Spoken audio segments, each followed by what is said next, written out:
presentación, por estar todos a pesar de la amenaza de bloqueos carreteros. Quizás alguien sí no quiso venir por eso, o no pudo. Espero nadie se haya quedado atrapado. Y me tocó hace poco estarme como alrededor de 12 horas atrapados para tratar de llegar a un congreso sobre Spinoza que iba a ser en Morelia. Estuve detenido en Marabatío y no se lo deseo a nadie. Espero que nadie esté en esta situación ahora que hay bloqueos. Por lo que pude ver, está más difícil entrar a la ciudad que salir. Y lo cual, por cierto, provocó que, en cuanto al tráfico de hoy, que era dejar a mi hija y venir para acá en la mañana, estuviera más bien vacío. Yo soy más bien del segundo parecer que nos comentaba la doctora Mariflor, y creo que no se parece Lacan a Marcuse, a pesar de las apariencias.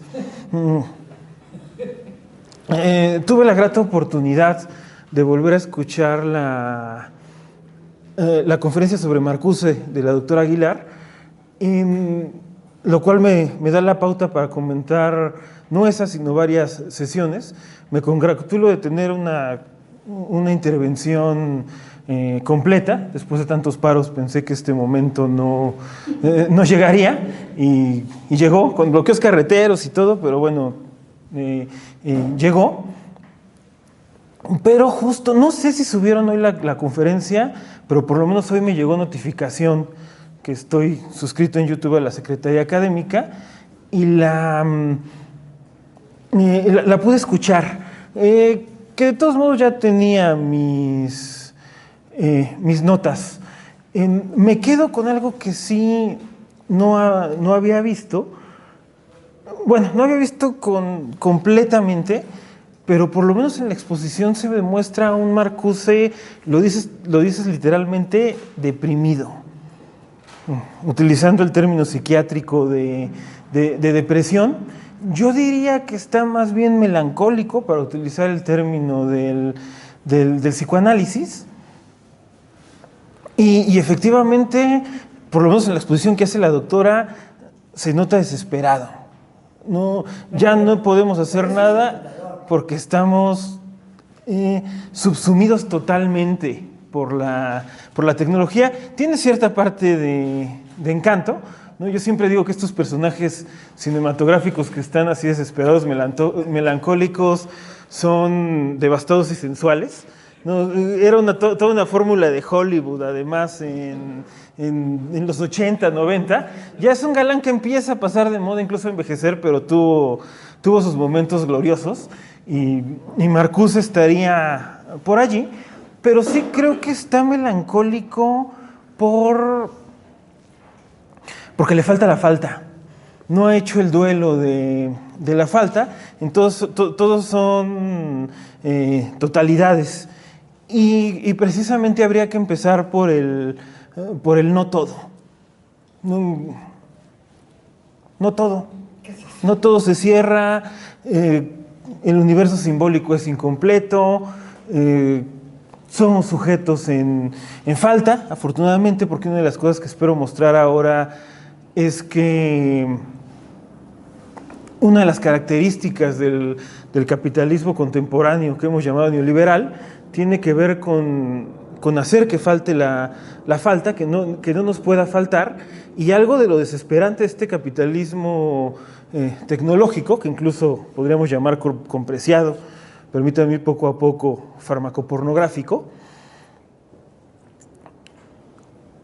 pero que no se cierra, y que quizás primera tesis importante de la noche,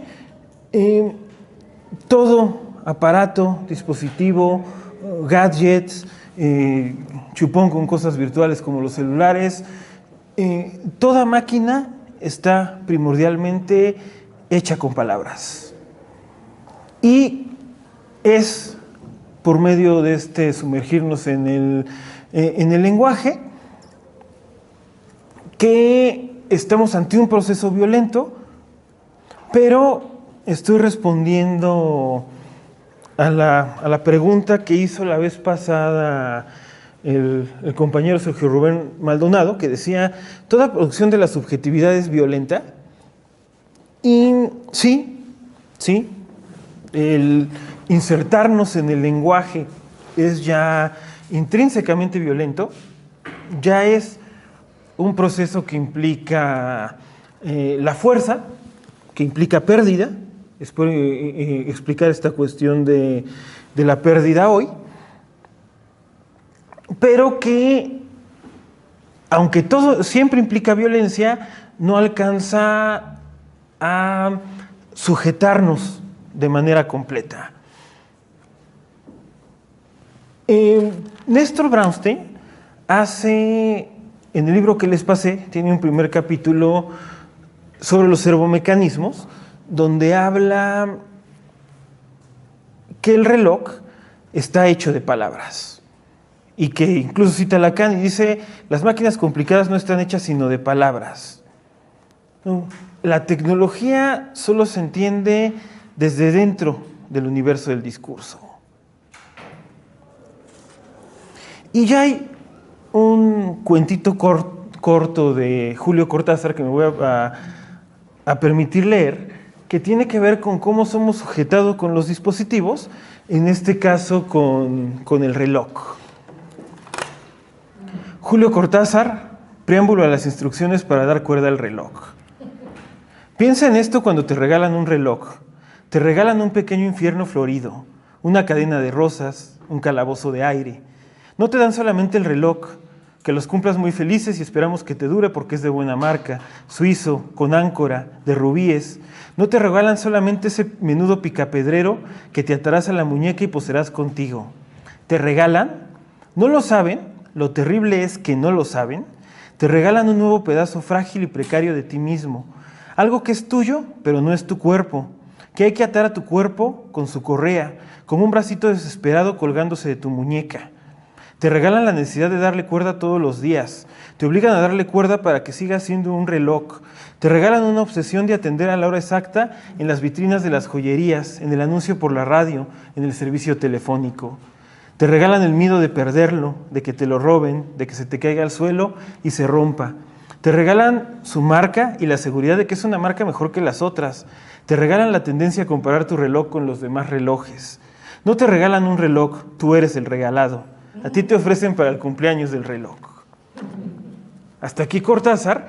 Y entonces lo que nos anuncia el escritor argentino es esta peculiar manera de sujetarnos, incluso inconsciente. O sea, dice Zizek que la frase del capital de la ideología, ellos no saben lo que hacen, pero lo hacen, y que tiene equivalente en este cuentito al no lo saben, lo terrible es que no lo saben. Y aunque está hablando de un reloj de cuerda y ya empieza a quedar un poco desusado el texto, darle cuerda me evocaba la necesidad de cargarlo, la ansiedad de cargarlo, de traer cargador. Van a tener en el café, lo van a tener en el restaurante, me voy a desconectar y no voy a pedir mi Uber. No van a saber dónde estoy y la inseguridad está a más no poder. Y además, otra cosa que habría que reactualizar el texto, la cuestión de las contraseñas. Te obligan a proteger tu información, y información que acaba siendo protegida de nosotros mismos, ¿no? A mí siempre me pasa que ya quiero hacer un trámite y no, pues la contraseña, quién sabe dónde quedó, dónde estaba, no puedes poner las mismas porque además de que te dicen que es inseguro, que un símbolo, que un número, que ya lo usaron, que no se puede, y entonces acaba siendo sujetado por esta misma tecnología, que al final es estar sujetado por palabras. Y entonces varios pensadores han pensado sobre esto, ¿no? Tenemos primero a Heidegger, quien en la pregunta por la técnica habla de Gestel. Cuando lo leí por primera vez a principios de siglo en ediciones de Serval, tradujeron eso después de no sé cuántas copas o vete a saber qué sustancias como estructura de emplazamiento, que no quiere decir nada. Una nueva edición de Herder de hace 2 años o hace pocos lo traduce con mayor fortuna como engranaje. Es mucho mejor porque pone de manifiesto cómo ante estos aparatejos, ante los gadgets, somos precisamente una parte más del engrane, aunque la imagen deja sin hacerle justicia a nuestra era digital, ya no de engranes. La imagen es más de Charles Chaplin y la era moderna que de la actualidad de estar conectado. Y Brownstein propone la traducción como dispositivo, que es la manera en cómo, la palabra que va a utilizar Foucault, que es la de dispositivo. En una entrevista que se llama El juego de Michel Foucault,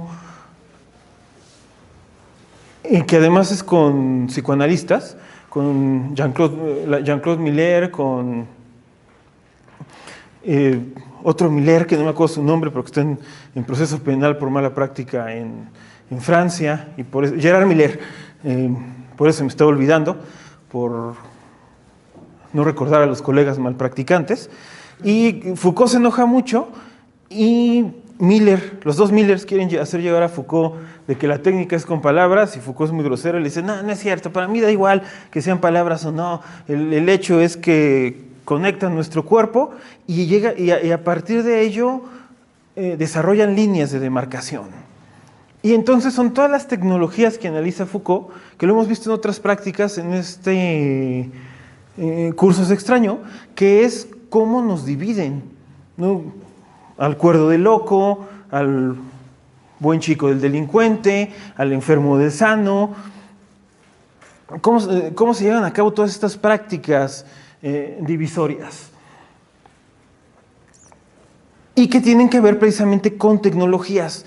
Incluso el propio Foucault está bastante atrasado con las tecnologías, porque no hay mención del cine, por ejemplo, de la televisión, y casi todos son instituciones decimonónicas a las que se refiere en sus propios libros.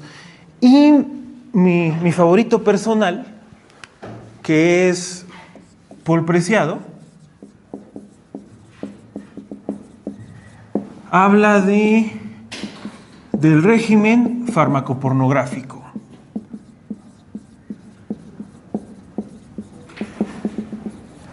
Tiene la gran ventaja de ser un pensador que sí toma en cuenta las ultimísimas tecnologías y poniendo el acento en la cuestión de las sustancias como productoras de subjetividad, así como en la producción de imágenes. Y sobre todo, que a diferencia de casi todos los autores contemporáneos, no le da vergüenza, sí se atreve a bajar una vez que llega a la cintura. No que todos los demás son muy cerebrales, y Preciado sí pone de manifiesto cómo la sujeción es en buena medida a partir de los genitales, de nuestro propio deseo, de lo que llama la potencia gaudendi. Y entonces es todo un régimen tanto de imágenes eróticas como de producción de drogas, ilegales o ilegales, lo que nos van a conferir identidad. No, para Foucault, como alguien está loco o cuerdo, tiene que ver con las prácticas institucionales y de encierro, como alguien es delincuente o no, con todo el Estado de Derecho, también con las instituciones que pueden aprisionarnos. Mientras para Preciado, lo significativo de las identidades es las sustancias que nos diagnostican. Así podemos saber que alguien tiene TDAH por el metilfenidato o la tamoxetina, que alguien tiene esquizofrenia por el aripiprazol o la risperidona, que alguien está deprimido por la fluoxetina o la sertralina, y que son las sustancias las que crean estos padecimientos, al mismo tiempo que tiene la tesis que la masculinidad se define por la testosterona y la feminidad por la progesterona. Y ya habla que el aluminito de las pastillas anticonceptivas son el nuevo panóptico.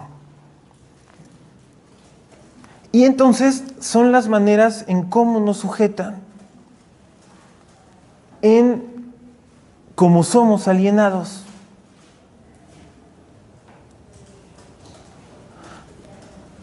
Marcuse hablaba de subsunción total. Lo que yo no creo es que pueda haber una subsunción total. Hay una subsunción, es evidente, pero no todo queda capturado. Que se trata del goce, claro, ¿no? Los gadgets son instrumentos de goce y de servidumbre voluntaria. Tienen como característica que funcionan y que nos entregamos a ellos sin necesidad de ningún capataz. Vamos libremente hacia ellos, es la manera como disfrutamos y ha hecho que desaparezca, a diferencia del marxismo clásico, y todavía Marcuse hablaba de trabajo, el trabajo propiamente dicho. ¿Cuándo estamos trabajando más? ¿Preparando una clase o conectados a las redes sociales? ¿Cuál es más de esparcimiento? ¿Cuál es más de cumplir? En todo caso, en ambas estamos beneficiando a otras instancias, estamos respondiendo con nuestra existencia a todos estos aparatos. Sin embargo, no todo. Esto quiere decir que para el psicoanálisis, y aquí sí hay una diferencia, es imposible un universal cerrado. Imposible un universal cerrado. No hay manera que un universal funcione totalmente, ni siquiera el de la tecnología. Tiene que ver con las posiciones de sexuación. Para el psicoanálisis no sería como para apreciar las hormonas lo que definen al género, sino una manera de situarse ante el universal, la posición masculina, y que no tiene nada que ver con los genitales, como por lo demás para Preciado tampoco. Para Preciado, el decir que somos hombres o mujeres es cómo le entramos a la hormona y cómo performamos un género, como siguiendo en esto a Judith Butler, de tal modo que si en nuestra credencial, en nuestra identidad dice hombre o mujer, es equivalente a decir católico, judío o ortodoxo, no tiene que ver más que con ciertas prácticas y cierto consumo de hormonas.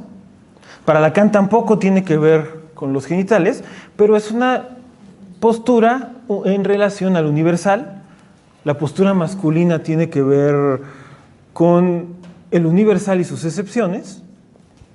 La postura femenina con no todo que es imposible de cerrarse,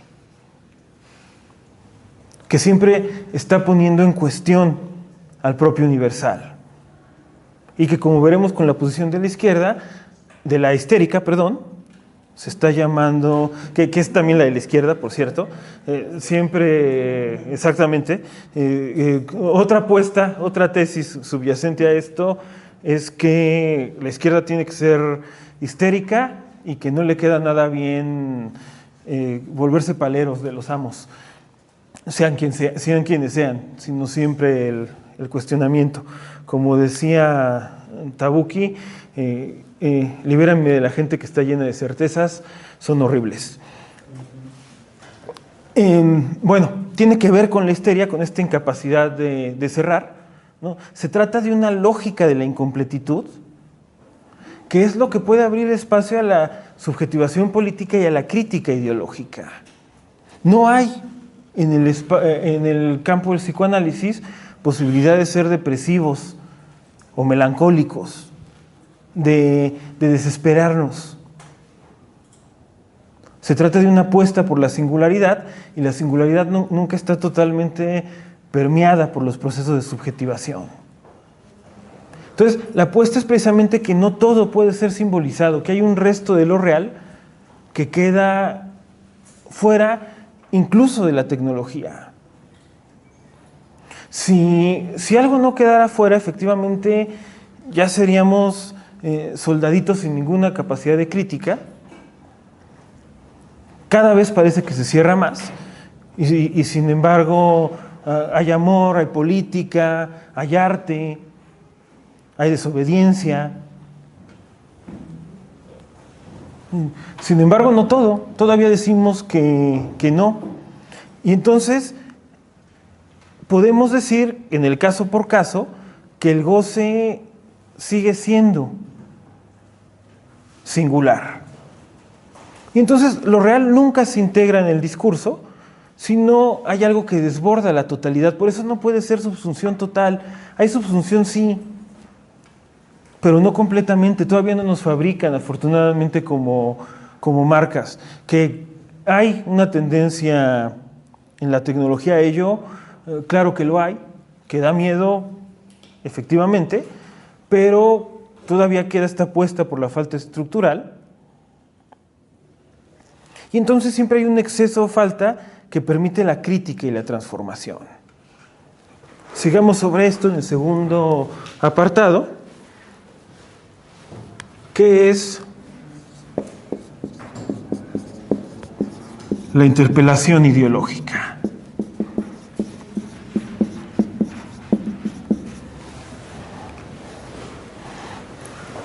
¿Quiénes de ustedes conocen el mecanismo de la interpelación ideológica en el famosísimo ensayo de Althusser, Ideología y aparatos ideológicos de Estado? Entonces no es tan famoso, qué grueso. Bueno, hay que leerlo.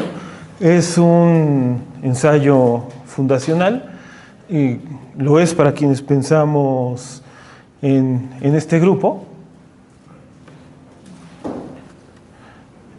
Estamos ante una posición marxista preguntándose cómo se constituyen los sujetos, cómo llegamos a ser lo que somos. En última instancia, ¿por qué obedecemos a la ideología?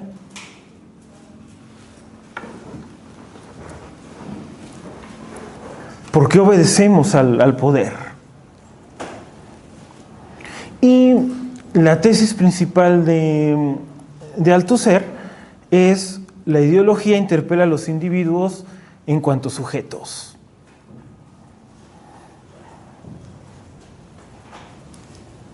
Interpelación quiere decir atender a un llamado,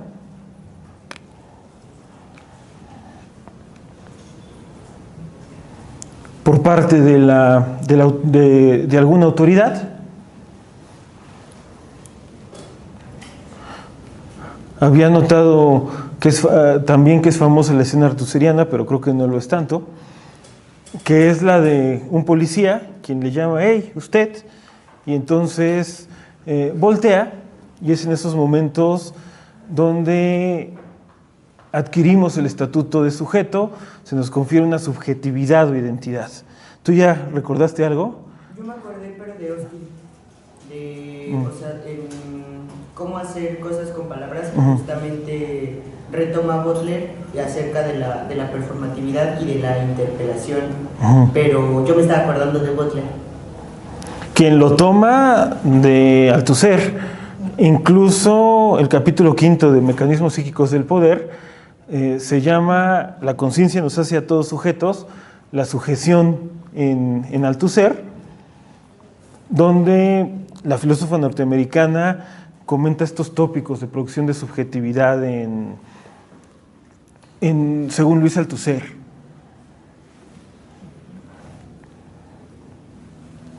En este ensayo entonces tenemos que hay un individuo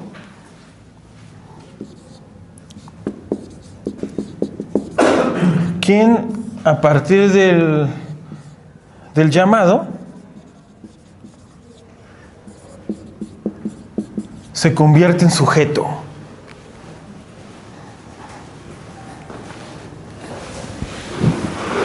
El individuo es entonces para Althusser una especie de materia prima preideológica, algo así por donde operaría la ideología por medio de sus representantes para poder dotarnos de identidad. Hay cierto paralelismo y diferencias, tanto semejanzas y diferencias, entre esta escena de la interpelación ideológica de Althusser y el estadio del espejo en Lacan. En lo que se parecen es que en ambas se produce el imaginario del sujeto, la manera en cómo nos vemos a nosotros mismos. Mientras no se entra al lenguaje, ¿no? Como dicen los psicoanalistas, es el retazo con hueso, este cachorro humano, todavía no es un sujeto, el bebé. Y entre los 6 y los 18 meses, que además corresponden con los de dominio de su propia motricidad, dominio relativo, nunca dominamos del todo nuestro cuerpo, hay un reconocerse en el espejo y que tiene que ver con reconocerse en la mirada del otro. Y creo que ya cuando hablamos de Freud les daba el ejemplo de el niño que le gusta ensuciarse y que le dice, no, tú eres muy limpio. Y entonces aquí ya tenemos al sujeto que es limpio, deja detrás su gozo por la suciedad, incluso le empieza a dar asco, precisamente por obedecer al mandato de la propia autoridad, ¿no? Entonces, la interpelación es un corte, o línea de marcación, como le gustaba decir a Althusser,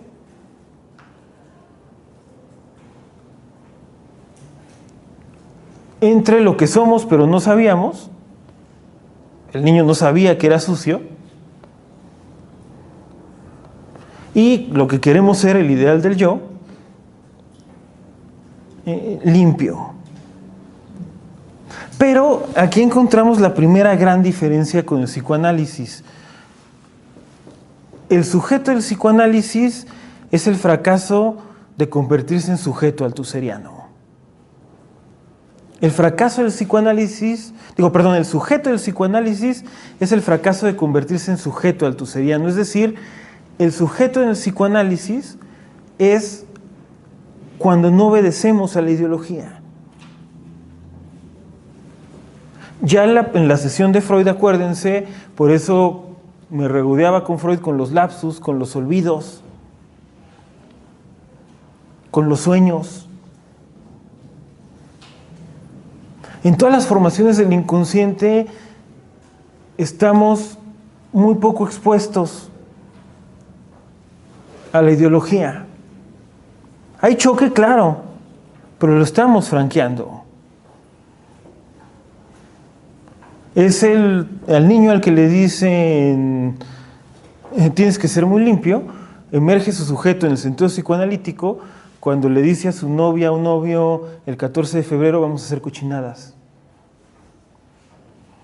Y entonces, en ese sentido, todos somos psicóticos cuando soñamos y somos perversos en la cama.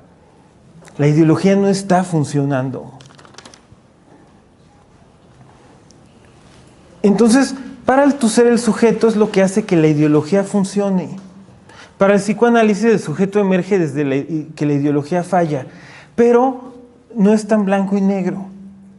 Vamos a imaginarnos una escena. Metro Pantitlán, 6 de la mañana. Además, me ha tocado un par de veces donde lo veo con horror, pero la gente lo goza y se espera y se empuja y se está riendo y está obedeciendo. Y uno podría decir, bueno, la ideología está funcionando muy bien, se despiertan temprano, van a trabajar, van a generar plusvalor. Todo bien, ¿no? Y uno hasta se podría preguntar con Spinoza, con Deleuze, bueno, ¿por qué luchan por su esclavitud como si se tratara de su libertad? No, es horrible, para ir a sus trabajos tienen que sufrir todo esto. Entonces, hasta ahí, Althusser funciona. Pero entonces ya llegan a su oficina, se tardan 20 minutos o media hora en el baño, le están picando las costillas a su compañera o compañero, están viendo películas, están tratando de robar lo más posible al tiempo del trabajador. Entonces, no es ni completo éxito ni completo fracaso. La novedad del psicoanálisis es que las diferentes subjetividades son maneras de responder a este resto que no es subsumido por la falta. Por eso el psicoanálisis necesita la categoría de sujeto, mientras que el estructuralismo son estructuras que sí nos dominan, pero que puede funcionar sin ninguna resistencia.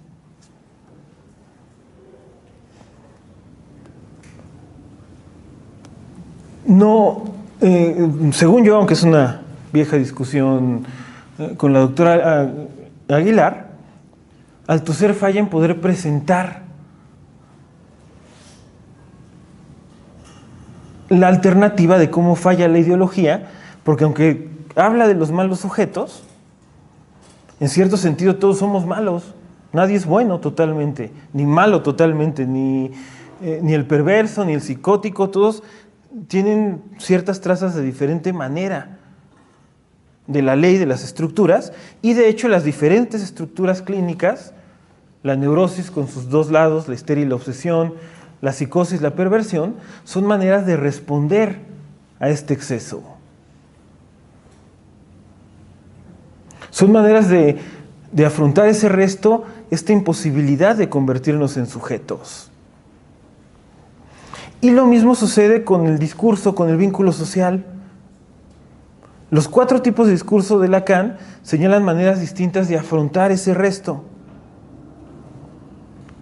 Este exceso que la interpelación no puede abordar y que está simbolizado. Me encanta la manera en que lo hace Néstor Brownstein con la arroba. No existía así para Lacan, sigue siendo la A minúscula en cursiva, pero tiene mucha razón Néstor Brownstein en que para la era digital la arroba funciona como un significante que además no puede decirse. Y entonces estamos ante el matema del deseo, que es un sujeto en falta dividido, escindido, lleno de antagonismos, empotrado en un objeto que no existe. ¿Qué es matema? Sí. Es la manera de formalizar, de lograr poner en fórmulas las diferentes estructuras. Por ejemplo, que es el más elemental para Lacan, tiene que ver con el sujeto en falta en pos de un objeto perdido o empotrado en un objeto perdido que además nunca existió. Pero es esa misma falta que hace actuar al sujeto. Es matema porque se trata de una fórmula vacía que funciona en todos los tipos de subjetividades y que se llena con diferentes contenidos. Por ejemplo, vamos a llenarlo con un contenido para que nos demos cuenta. No, un primogénito a quienes nacen sus hermanos y hermanas, y entonces en retrospectiva es: yo antes era todo para mis papás. ¿Existió eso? Claro que no. Pero en retrospectiva es: no, pues antes de que estuviera Chuchito, Juanito y María, yo era todo. Pero esa falta se vuelve positiva porque toda su vida busca ser el único de las autoridades. Muy competitivo, busca liberarse de la competencia, muy ávido de reconocimiento de trofeos, medallas, preseas, títulos, premios, para lograr ser el único. ¿Va a lograr ser el único? Claro que no. Es un objeto del deseo inexistente en el que, sin embargo, todas sus contradicciones están instaladas allí. Y eso se puede llenar de contenidos según cada subjetividad. Y tiene que ver con aquello que la interpelación no aborda, porque en este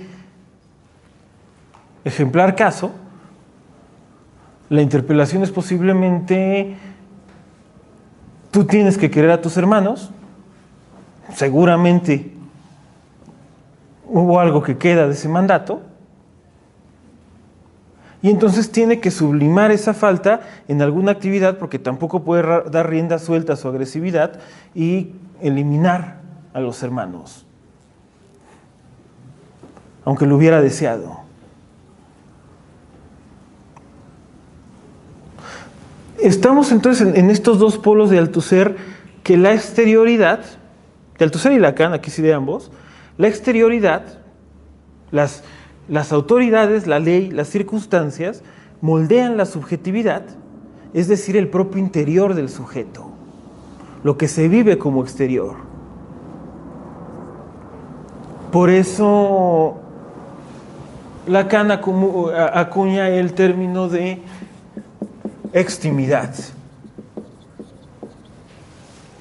Lo más íntimo, pero que es externo.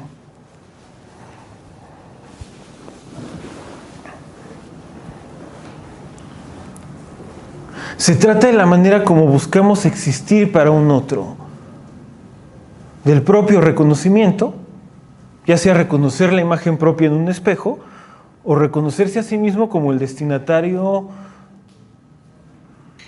de un mandato, de un mensaje del otro. ¿Qué es lo que constituye la conciencia? Y aquí sí, tanto para Lacan como para Althusser, pero lo que ponemos más de manifiesto en el psicoanálisis es que el reconocimiento implica un desconocimiento.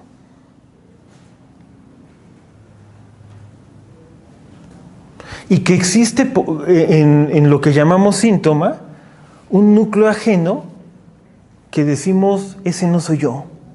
Una especie de automatismo incontrolable que es además lo que nos sabotea.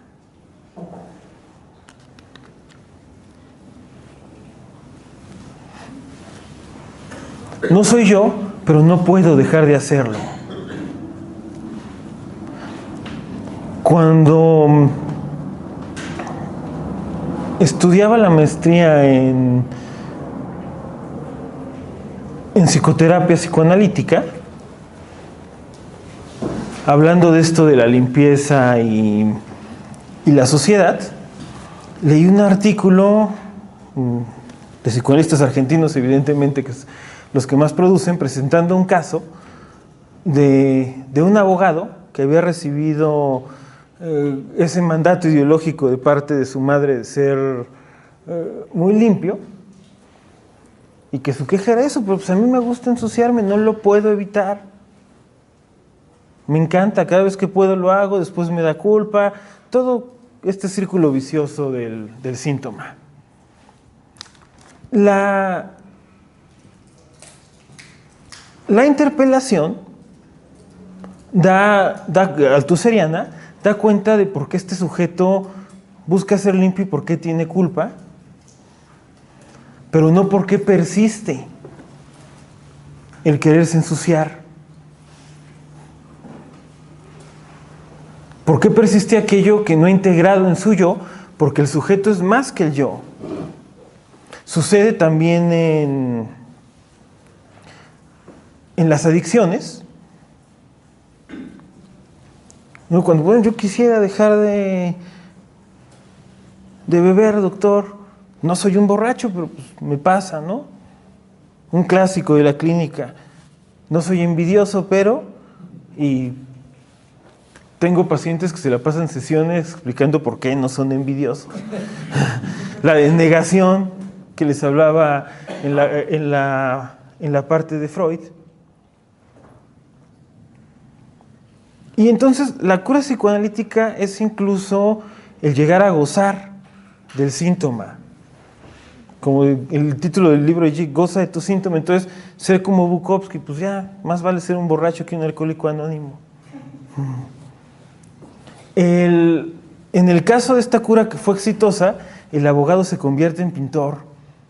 Y además no en pintor de como Van Gogh, Picasso, Dalí, de artista, no, de brocha gorda, de estar sucio con el overol, precisamente porque logra atravesar el propio mandato, el propio ideal de yo, lo que también en términos técnicos decimos atravesar la fantasía.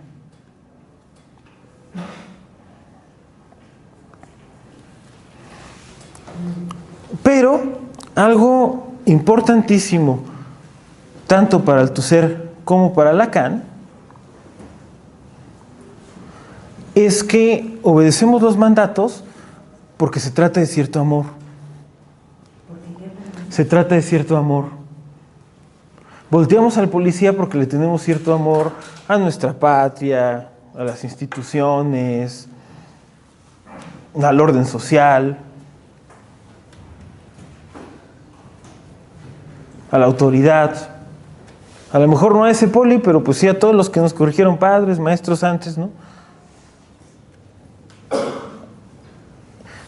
Y todos estos mandatos están llenos de lecciones forzadas, ¿no? Amar a tus padres, a la familia, a la patria, a Dios. No esta cuestión acá de chiquito, tienes que amar a tus padres, pues no tengo otros. De ellos depende mi supervivencia. No es más que una elección en donde entonces, como diría Juan Gabriel, ¿cómo te puedo pagar? Solo con mi amor. No hay otra manera de pagarlo, y que es haciendo lo que me pidas. Y por eso la pregunta del sujeto en psicoanálisis: ¿qué quieren de mí? ¿Qué va? ¿Por qué me quieren? Y entonces tengo que pagar por amor, ¿no? También el adagio de López Obrador de amor con amor se paga. Pero entonces esto implica seguir ideales y una pérdida. La escena althuseriana del policía oiga usted, dese la vuelta, y el voltear, no, ya, a mí que me revisen, yo nada. Tiene una contraparte con la escena lacaniana del ladrón que nos somete y nos dice la bolsa o la vida.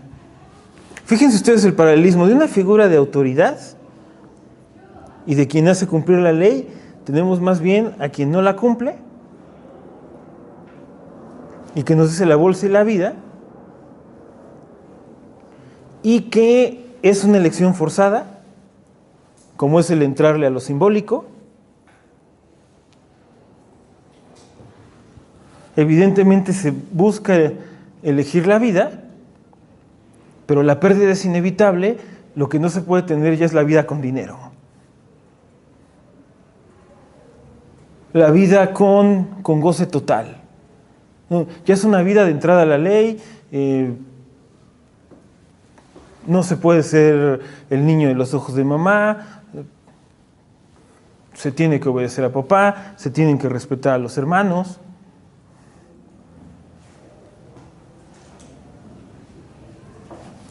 Y entonces fíjense ustedes, en este mecanismo de elección forzada, lo que se da es una bolsa que nunca tuvimos.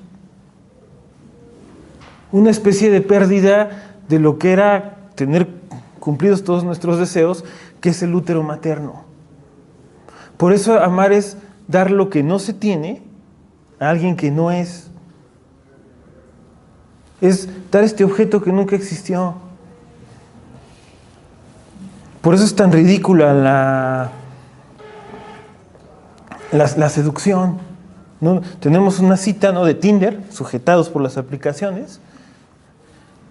Ya estamos frente a la copa, frente al café y no, pues es que yo he hecho tales doctorados y estudié en el extranjero, estoy en el SNI, me van a dar el 1.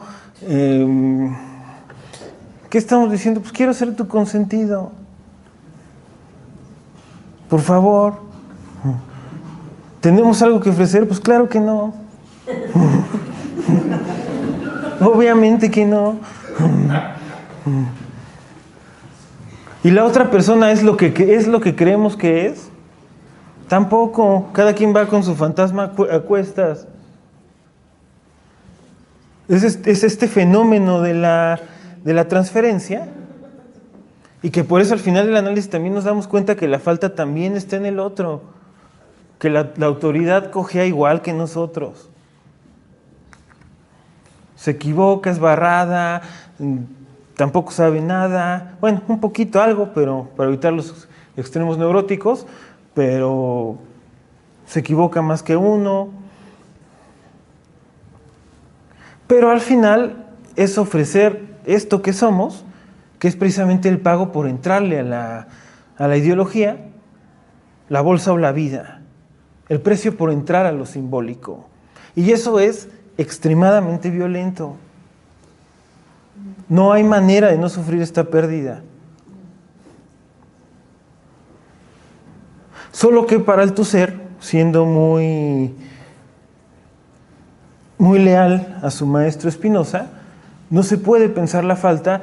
Y creo que Marcuse también cae en eso. Por eso ve tan totalizante a la tecnología. Y en cambio el goce es aquello que no entra en la ideología, que no encaja, lo que no hace sentido. Pero funciona como material para la ideología. Es el combustible que, dice Zizek, que es el combustible que hace funcionar a la ideología. ¿Qué cosa? El goce que no puede ser integrado. El ejemplo de nuestro don Juan del Cecicit. Él es doctor, es SNI, lo va a presumir a sus citas de Tinder, porque nunca va a poder ser el consentido. Entonces, este goce extraideológico, este imposible, este horizonte de imposibilidad, esta pérdida acaba siendo integrada en toda la actividad ideológica que está llevando a cabo. En ser un instrumento del discurso de la universidad.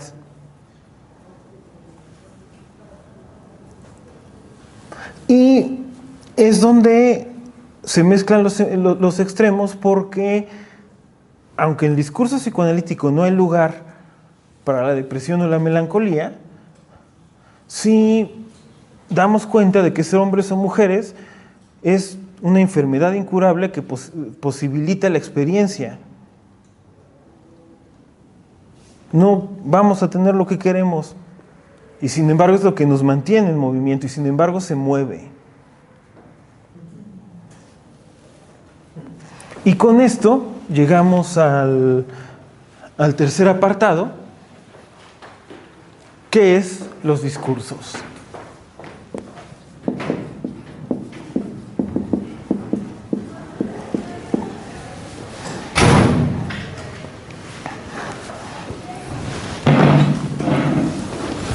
Los discursos son parte de un diálogo con Lacan, no sé si respuesta o provocación a la cuestión de los dispositivos en Foucault.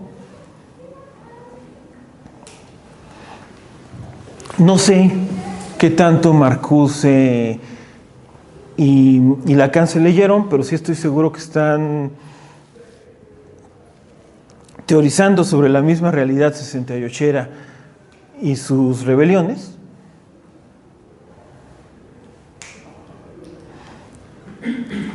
Y que es una respuesta de Lacan al grafiti de 68, a este grafiti que decía: las estructuras no salen a la calle.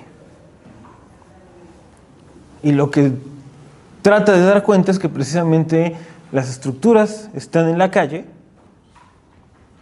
y con ellas se puede dar cuenta de la transformación, de la metamorfosis que está sufriendo el capitalismo gracias a las protestas. Les decía que fueran al histericón del seminario 17, que es Analiticón, que es cuando invitan a Lacan a Banzán y lo reciben los paristas, y que no lo dejan hablar, y que hay toda una serie de performances y uno se encuera y pasa un perrito. Es una cosa que bien pudo haber acontecido en el Auditorio Che Guevara.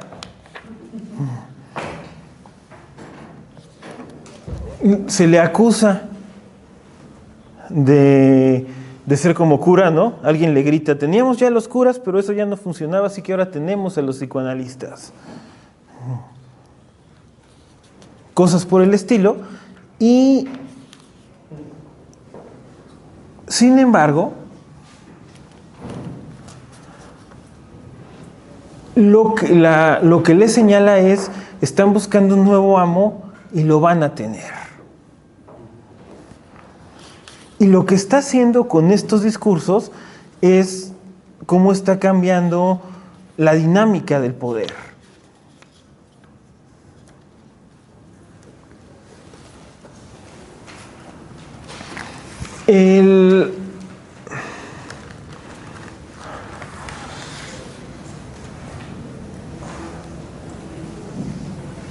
Tenemos entonces 4 discursos.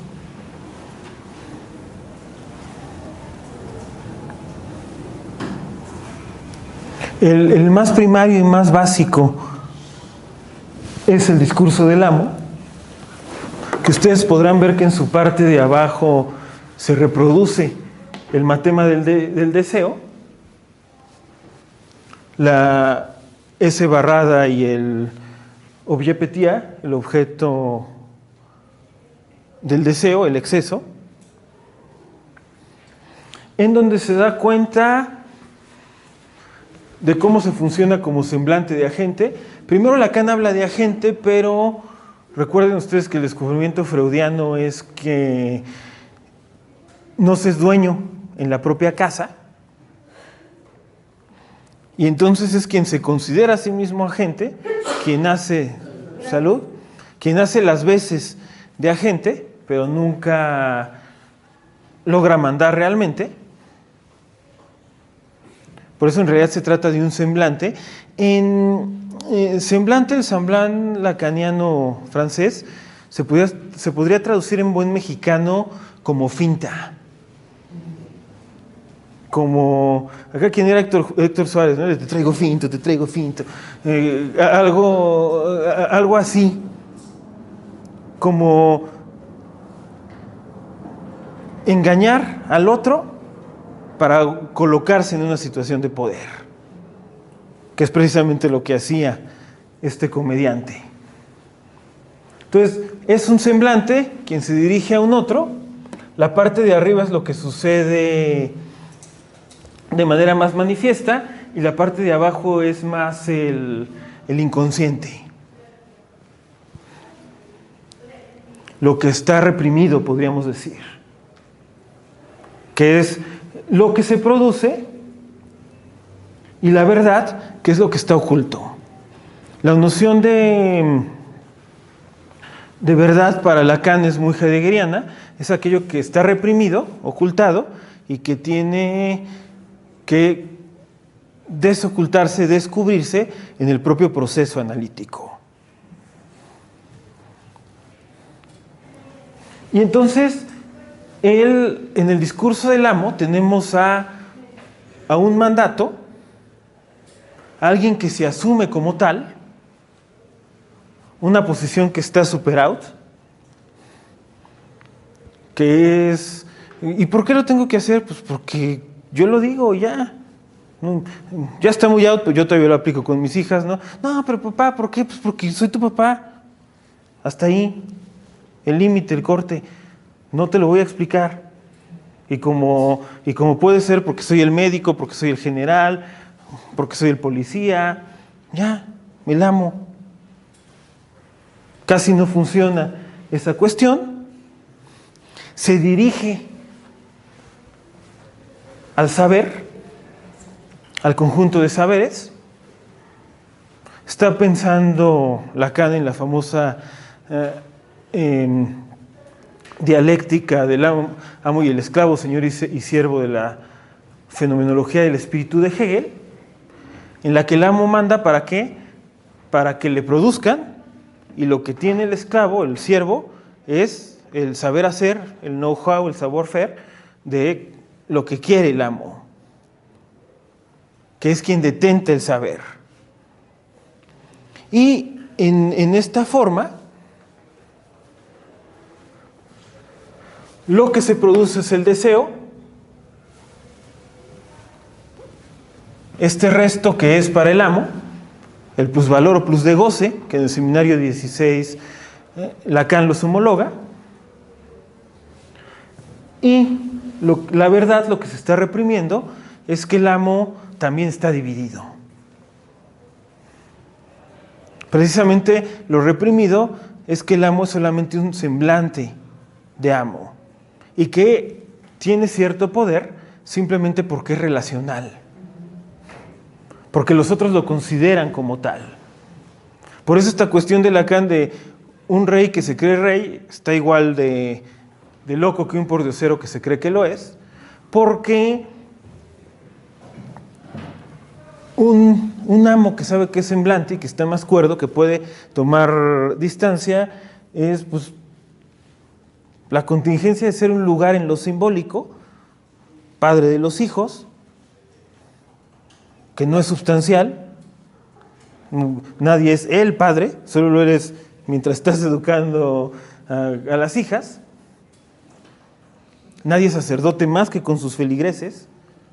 Un profesor, pues cuando estamos en la clase, no es sustancial, pero no es algo que seamos realmente. Si no nos podemos separar de esta identidad, es cuando viene la locura.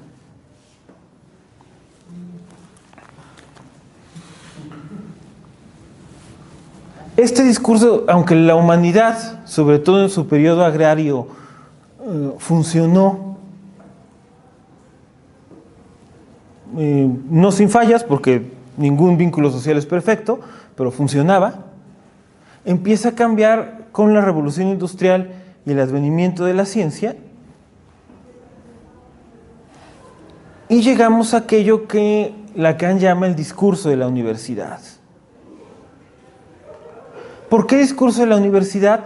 No porque se dé dentro de las instituciones universitarias, sino que es una forma de administrar el poder que existe en casi todas las instituciones hoy en día y que tiene que ver con que quien manda ya no es a título personal, sino porque detenta un saber.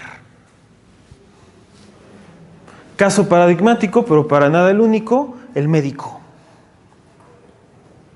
El médico se supone que no nos manda o nos receta todo esto que critica Preciado, ¿no? Que está deprimido, se toma la fluoxetina, es psicótico, se toma el aripiprazol, la risperidona, TDAH, metilfenidato. No lo hace a título personal, sino porque supuestamente sabe. Se trata de un sujeto supuesto saber. ¿Quién se dirige al deseo? Lo que estoy diciendo es que además lo tenemos que desear. Por eso es un poder mucho más fuerte. Sí les conté con Freud la historia de Zizek del papá tradicional y posmoderno y por qué este es un poder más fuerte. ¿No? Que el papá tradicional es domingo y le dice a los hijos, a ver, se suben a la camioneta, vamos con su abuela. No, pero papá, que yo no quiero, no te estoy discutiendo, soy tu papá, órale, para adentro. Y que el papá posmoderno sería, no, mira, puedes hacer lo que quieras, pero tu abuelita te quiere mucho. ¿Qué vas a hacer? Entonces, todo el mundo sabe que esta segunda parte es peor, porque el otro pues iba, yo me quería quedar jugando a Nintendo con mi pelota de fútbol, y acá además no solamente vas, sino tienes que quererlo. Es cristiano. Claro, es un poder que ya no funciona con el látigo, sino con el amor a la autoridad. E incluso Zizek tiene la hipótesis de que aquí esta arroba está funcionando como la nuda vida y que se trata del discurso que explica lo que Agamben llama homo sacer y cómo las instituciones, el saber, moldea esta vida en subjetividades. El poder psiquiátrico, el poder médico, el poder pedagógico, pero que no tienen ningún representante. Se basa en el saber que no es a título personal.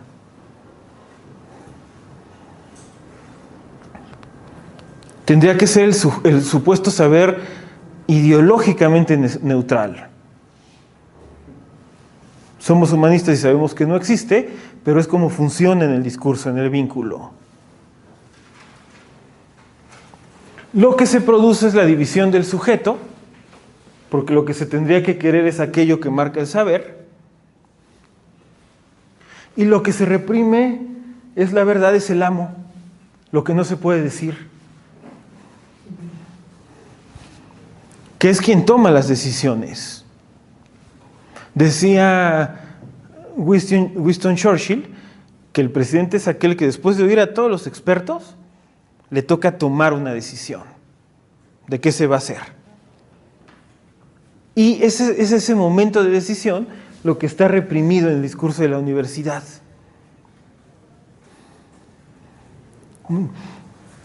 No, nunca hay esta cuestión de yo soy el que lo está decidiendo. No, uno va con el psiquiatra y le dice, estoy triste y no me puedo concentrar. Tiene que decidir entre el metil, el antidepresivo, la fluoxetina o los dos. Y sin embargo nunca lo va a presentar como una decisión subjetiva. Es el saber. Y ya de repente vamos a otro, ya no estaba mal. Son esas dos y otras dos que yo le voy a mandar también. No, no es cierto. Y es la manera en cómo funciona el discurso. A Lacan le parecía que así funcionaba la Unión Soviética de su tiempo, porque después de Lenin y Stalin, que sí se arrogaban el derecho a ser amos absolutos, ya ahora él es el saber del materialismo dialéctico por el cual estamos gobernando.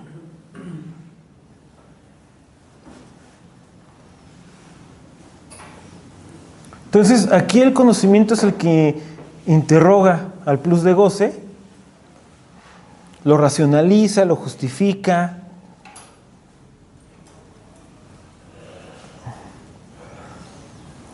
Tiene que ver con toda esta ideología del cientificismo o positivismo. Hay una racionalización del poder en el sentido freudiano.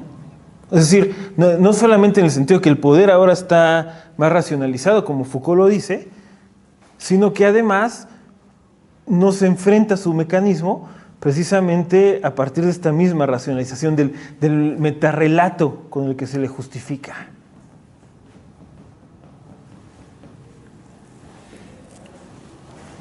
Después tenemos el discurso de la histérica, que en el feliz lapsus anterior es efectivamente el de la izquierda, porque es quien cuestiona.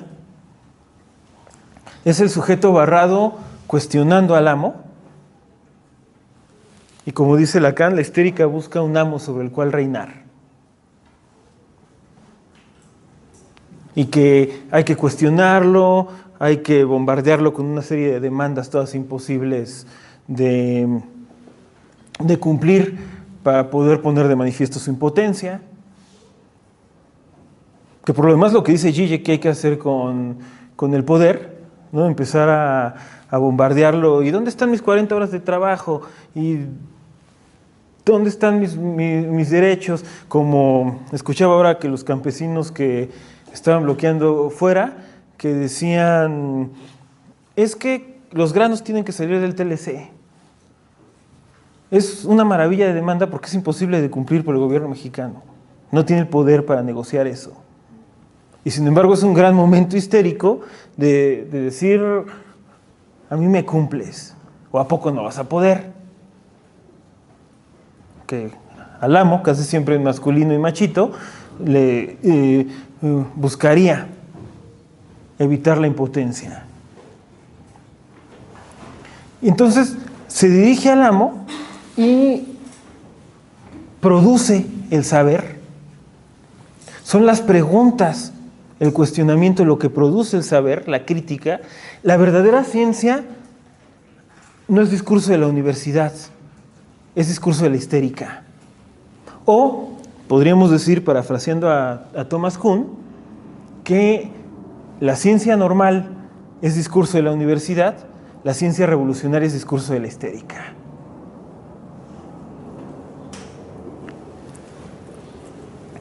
Y lo que está en el lugar de la verdad es ese resto, es ese deseo que no sale a la luz de reinado de la propia histérica, de voluntad de asumir el lugar del amo.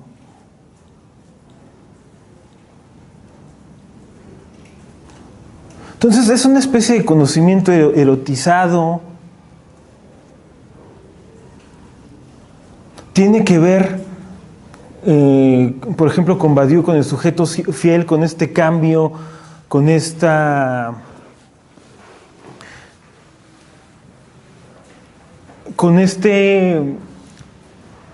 fidelidad a una causa que descompone las propias estructuras de poder.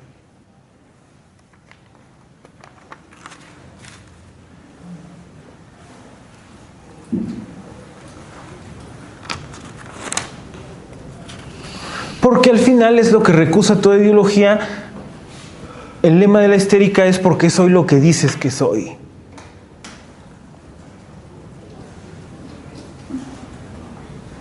Porque está reducido al objeto del deseo del otro, que es lo que está reprimido como verdad.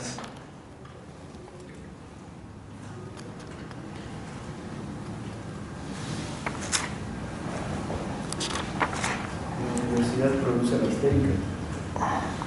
No, el amo. El amo porque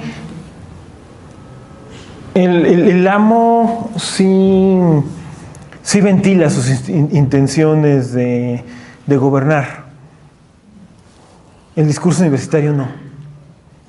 El discurso universitario solo lo hace por nuestro bien.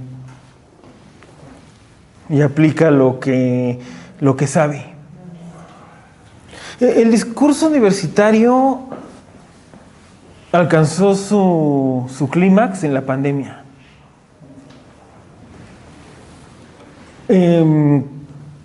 Hay que encerrarse, no hay que vernos, todos los lineamientos que vinieron, pero es el saber que nos va a permitir sobrevivir. Y si tú te fijas, dificultaba mucho la posición histérica, porque era pues como te quieres morir, quieres contagiar a tus seres queridos, se veían mal las histéricas. Un histérico sublime de la pandemia fue Agamben, quien gritaba, no, pero ¿por qué aceptaron las clases en línea? Son como los fascistas que con Mussolini siguieron dando clases, están mal. Y no hizo más que el ridículo. Y en cambio es relativamente ser histérica frente a ambos delimitados, frente a Peña Nieto, o Chema, es más o menos fácil ridiculizar a las figuras de poder. Es como... O sea, es más fácil ridiculizar a los maestros que al saber en su conjunto, a los curas que al cristianismo en su totalidad. Y por eso es más producido por el amo. La parte de abajo del discurso de la histérica, ¿lo podrías explicar un poco? O sea, ¿por qué abajo del sujeto narrado está el deseo? ¿Y por qué del otro lado está el saber? Se produce el saber porque, como un Sócrates o un Hegel, pues le decía ciencia revolucionaria, está cuestionando al amo acerca de su saber y tiene que producirse uno nuevo. Produce nuevo saber este tipo de cuestionamiento. Obliga al destinatario, al amo, a cambiar ante el reto de que es impotente. Y entonces es como Sócrates como Sócrates a los amos de su tiempo, ¿no? Pues en realidad no sabes. El encomio es a producir nuevo saber. Por eso la producción es de saber, o como Hegel, cada vez que falla cada figura surge un nuevo saber. Va moviéndose la propia dialéctica, o los científicos revolucionarios que cuestionan el orden establecido, a los amos científicos, como Galileo, Freud, y que una parte de un Freud histérico es en esta película de Freud, Pasiones Secretas, donde está como si fuera Galileo enfrentándose a la universidad,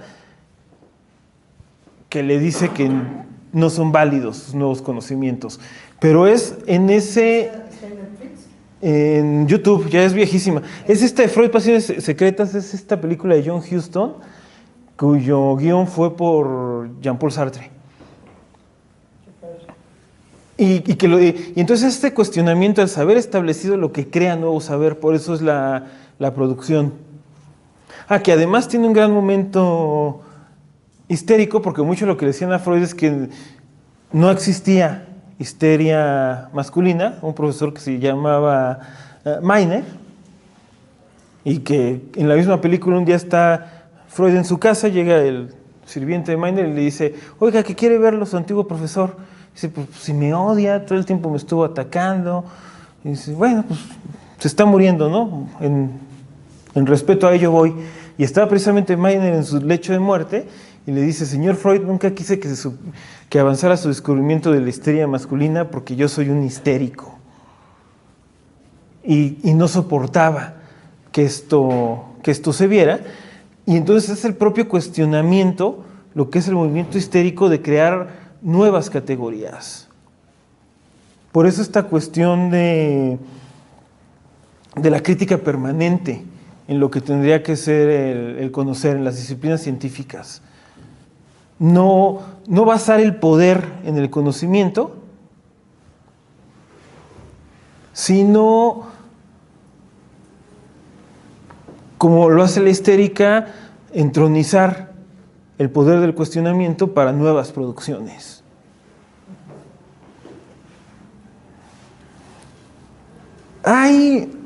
Antes de ir al discurso del capitalista, del analista, voy al discurso del capitalista.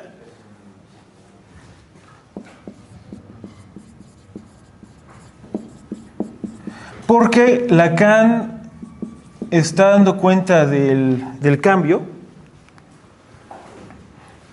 y en este vamos a tener, como en la histérica, al sujeto dividido, al deseo, que se dirige al saber para colmar sus propias necesidades, concluyendo como en la universidad al amo, reprimiendo más bien, y produciendo el deseo, y que tiene que ver con la producción de saberes que colmen el propio deseo. El capitalismo sería para Lacan aquella producción de mercancías que pueden colmar el deseo sin ningún daño colateral. Lo que dice Jack de café sin cafeína, sexo sin sexo como el virtual, la guerra sin fallas, etc. Cuando estaba preparando esta clase me acordé de un chiste que mandaron en mi chat de la preparatoria, que era una preparatoria de puros hombres, y que decían, ir a Marte, ¿qué? Científicos, lo que necesitamos es una cerveza que no engorde. Ejemplifica esta cuestión del discurso del capitalista, que es, quiero que progrese, me expongo ante mi deseo, es el semblante, la división subjetiva, para nuevos saberes que me permitan disfrutar, produciendo todo este resto de nuevo deseo, y que no existe el amo. Esta ilusión del capitalismo de que nadie manda.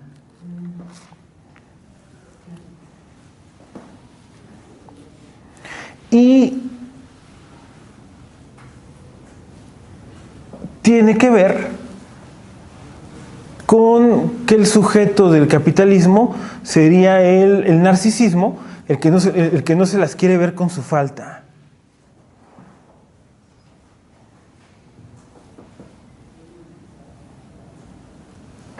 Sin embargo, este discurso capitalista dice Brownstein que al final no se trata más que de una variante del discurso universitario.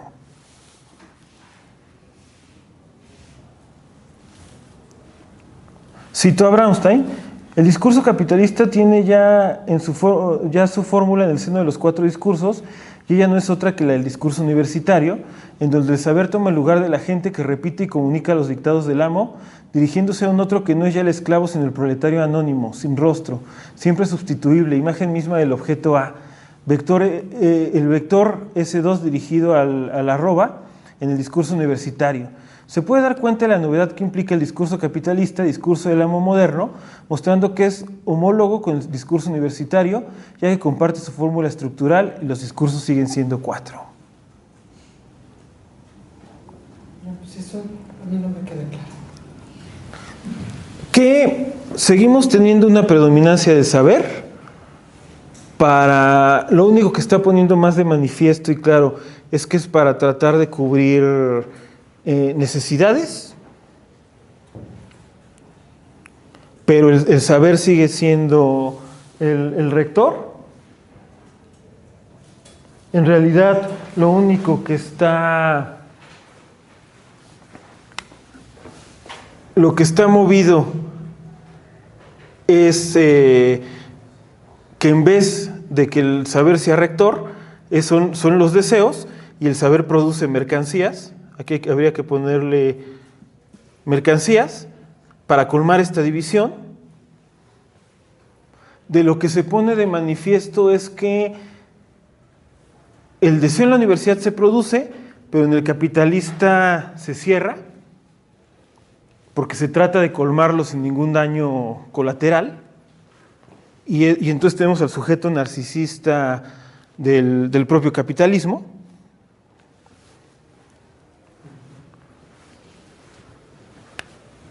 Pero al final, de todos modos, hay una preeminencia del saber cumpliendo el deseo por mercancías, una represión del amo y una producción de deseo, ya sea como resto o como división. Entonces es muy parecido al universitario. O sea, cambia el acento para entender la dinámica del capitalismo contemporáneo y hasta de la tecnología, pero no la dinámica. Siguen siendo tecnociencia que produce gadgets para que estemos el menor tiempo expuestos a nuestra división subjetiva y reprimiendo la cuestión de que no hay amo. Incluso podríamos decir que lo que pone de manifiesto tanto el discurso de la universidad como el del capitalista en esta represión del amo es que la mayor no libertad adquiere la forma de la libertad, es decir, de libre mercado. Pero si podemos escoger entre Coca y Pepsi, entre Huawei, Nokia, Apple. En este punto es también cuando más hay intersección de Marcuse con Lacan.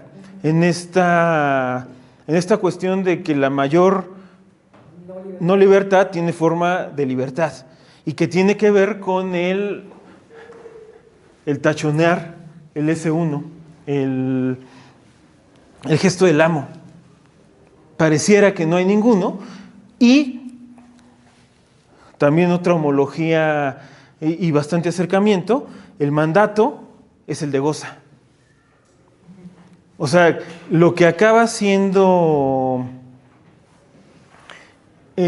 reprimido es que hay un mandato, porque el mandato ya no es de represión, sino de invitación al disfrute. ¿Va a haber espacio para preguntar? Sí. Nada más, entonces voy a terminar con una homología, porque este es el reverso del psicoanálisis del seminario 17. El discurso PST, pestilente o de los mercados, pestilente, la peste. O sea, en ese sentido, Lacan está odiando el capitalismo tecnológico, igual que Marcuse. Tecnología también. O sea, ¿Mandé? Brownstein señala que sí. de psicología de yo y de tecnología. Exacto. Peste. ¿Pero eso también es Lacan? Sí, también Lo señala. Es una clase que da Lacan en Milán sobre este discurso, es la única vez que lo trata, y Brownstein lo exagera. Algo desconocido, que dice Brownstein sería un discurso por fin verdaderamente apestoso, totalmente consagrado, en fin, al servicio del discurso capitalista.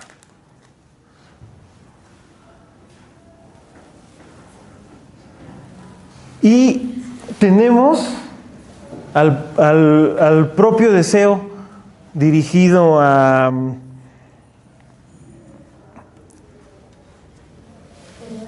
la división, efectivamente. Es igual al discurso del psicoanálisis, por eso estamos ante el reverso del psicoanálisis. El psicoanálisis sería el reverso del discurso capitalista. El psicoanalista se va a colocar en el mismo lugar que las mercancías.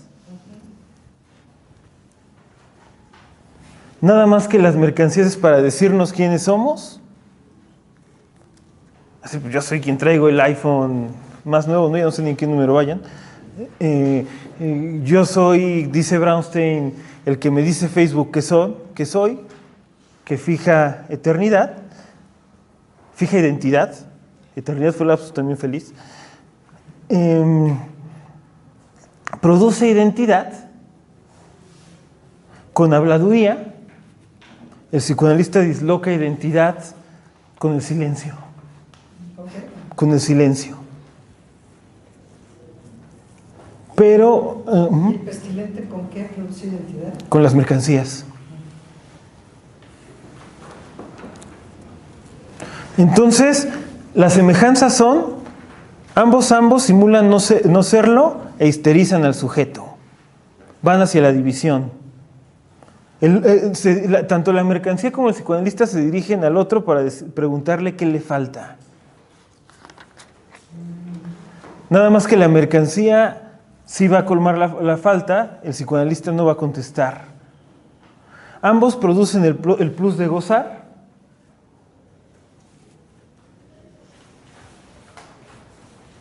Una especie de ilusión de ser amo de sí mismo para el PST.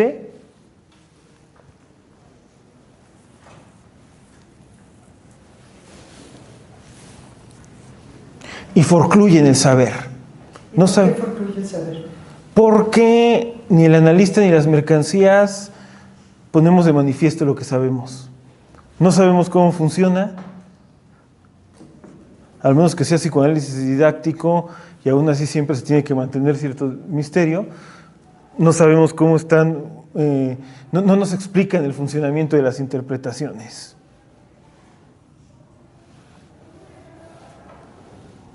Sin embargo, el discurso del analista sería no igual al discurso de los mercados, sino su alternativa.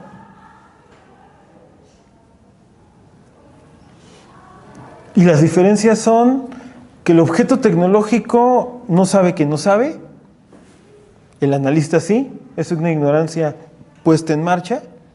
También por eso en el analista está forcluido el saber, mientras en las máquinas no sabemos su funcionamiento. El psicoanalista actúa como si no supiera para dejar hablar la singularidad.